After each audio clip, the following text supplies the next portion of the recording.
Some stories aren't just told, they're forged. They're born from this incredible mix of history and faith, and they take shape not in words, but in immortal metal. And let me tell you, this is one of those legends. Our story starts here, at Wat Suwannaram. This is a place where history isn't just written in books, it's literally painted on the walls by the greatest masters. You can feel it when you look at it. This place holds a story as deep and as beautiful as the art it protects. So, that brings us to the real question, doesn't it? How does a small piece of metal become something legendary? We're about to see how history, incredible spiritual power, and just unparalleled art can come together to create something that completely transcends time. To really understand the master, we first have to understand the ground he walked on, a place with a soul, a spirit, all its own. The history of this temple is like a mirror to the history of Thailand itself. It started way back in the ancient Ayutthaya kingdom, then it saw the harsh realities of war during the Thonburi period, only to be reborn, totally transformed, by kings who turned it into the shining beacon of art. So what this tells us is that this was no ordinary temple. You can just feel the energy. On one hand, it was blessed by royalty, but on the other, it was still marked by the echoes of a violent past. It's this incredible blend of peace and turmoil, all woven together. And it was right here, from this potent mix, this crucible of the sacred and the scarred, that a truly legendary figure was about to emerge. All right, it's time. Let's meet the man who could channel the very soul of this temple right into his work. This is Phra Pidta, but to history and to all of us who seek his wisdom, he is known simply as Luang Pho Thap. And he wasn't just a monk. Oh no.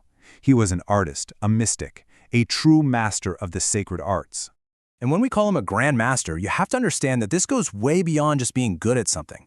We're talking about that rare kind of person who could take a simple piece of metal and breathe spiritual life into it just through the sheer mastery of his craft. I mean, his genius was just off the charts. He was a master of deep meditation.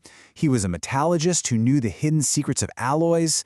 He was an artist with unbelievable skill, and he was a scholar of arcane sciences. And the amazing thing is how each one of these skills just fed into the others. And that brings us to the very heart of his creations, the materials. Because for Luang Pho Thap, metal wasn't just a medium to work with, it was a vessel for the sacred. This really captures how people saw him. They didn't see a guy just melting metal. They saw an alchemist at work. They witnessed this almost magical transformation of the physical world. Just look at his palette of materials.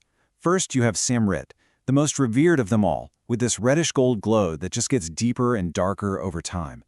Then there's Metta, this mysterious glossy black metal. And finally, the incredibly rare powdered material, all held together with black lacquer. Each one had its own spirit, its own distinct power. So, the big question is, how did this Grand Master take these sacred materials and turn them into legends? Well, the process itself was basically a sacred ritual. He used this ancient Buddha Thup method, lost wax casting. But the real secret, the key to his whole legend, is that very last step: break the mold. Just think about what that means. It guaranteed that every single amulet was utterly unique, a one-of-a-kind masterpiece. No two were ever the same. His signature style was the yant yung, the tangled yantras, and these were not just pretty patterns. No, these were sacred prayers, incantations, diagrams of immense power, all woven together in this beautiful flowing script that covered the whole amulet. And just look at the detail here, get in real close. These aren't just lines scratched on a surface. They are sculpted, three-dimensional rivers of sacred text, and they flow with an energy you can almost feel.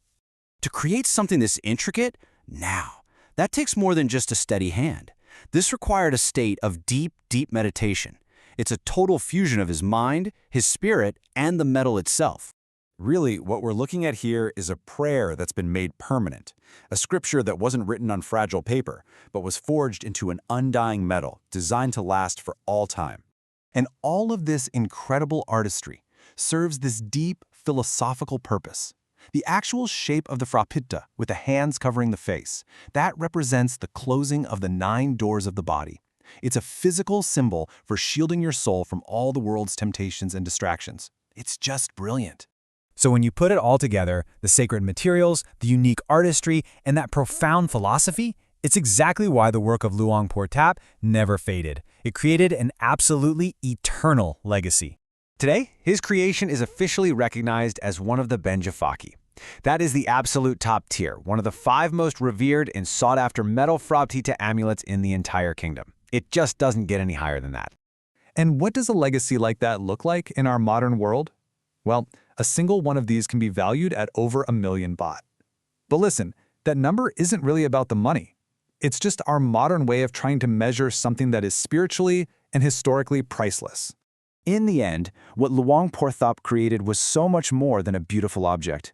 He forged philosophy into metal. He wove prayer into an alloy. And in doing so, he left behind an undying wisdom for all of us. A true legend, written in the eternal language of faith and fire.